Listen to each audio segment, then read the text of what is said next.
Bom dia, pessoal, tudo bem? Vamos então trabalhar o capítulo 5 na página 22, trabalhando as estruturas inorgânicas da Terra. No livro de vocês têm uma reportagem aí falando sobre as rochas andantes que se encontram no Vale da Morte, na Califórnia, nos Estados Unidos. Então depois vocês leiam essa reportagem, que ela é bem legal, vem falando então sobre as rochas andantes. E a título de curiosidade, essas rochas elas chegam a 300 quilos. E então o que acontece? Elas ficam localizadas num lago seco, que é rodeado por montanhas. E aí tem uma determinada época do ano que esse lago ele enche com a água da chuva e ele evapora rapidamente. E aí essas pedras elas se movem e vão deixando rastros. Por isso então que são chamadas de rochas andantes, tá? Depois vocês leiam, é bem legal a reportagem, tem acesso ali também para que vocês entrem na internet e vocês consigam tirar dúvidas sobre, que é bem bacana a matéria, tá?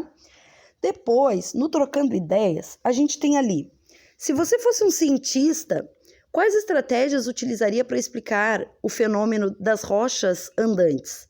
Né? Então, vamos recapitular um pouquinho o que a gente falou ainda na sala de aula. Quais os métodos científicos que a gente precisa para descobrir algo, para fazer pesquisa, para fazer tirar as nossas conclusões? Nós precisamos, então, o quê? Fazer as nossas observações, né? No caso, vamos observar o que acontece com as rochas andantes, como que acontece, né? A gente vai fazer um questionamento, por que isso está acontecendo? Que fenômeno que está ocorrendo, né? A gente vai fazer uma explicação da nossa possível hipótese. O que é a nossa hipótese? Vamos tentar desvendar esse mistério. Será que é porque o mar encheu? Será que é porque elas têm alguma substância que faz com que elas andem? Você vai fazer as suas hipóteses. Aí você vai fazer os seus experimentos, né? Então, nós vamos fazer, por exemplo, um experimento de observação. Nós vamos lá nos Estados Unidos, vamos fazer a observação. Quando está o período de chuvas, a gente vai ver o que acontece com essas rochas. Quando está o período de seca, a gente vai ver. Então, a gente vai fazer o quê? Os nossos experimentos. Para quê? Para que se confirme as nossas hipóteses. Então, nós tivemos várias hipóteses do que pode acontecer, tivemos que fazer experimentos para comprovar nossa hipótese. Lembram disso? Lembra do bolo aí das meninas que a gente falou em sala de aula? O que aconteceria? Quais são as hipóteses que a gente levantou? Lembram disso? Agora a gente usa nas rochas.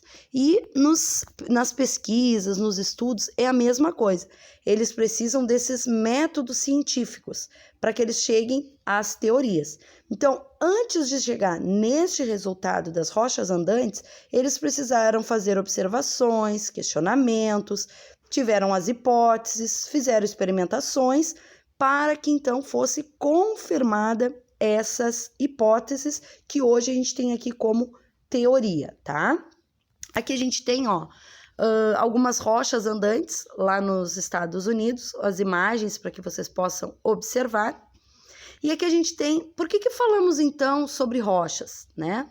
As rochas, elas são formadas então por esses minerais.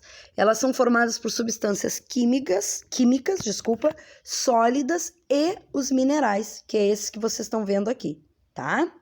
E aí a gente tem o mineral bruto, que para a formação de rocha, ela depende de condições variadas, como temperatura, pressão, volume.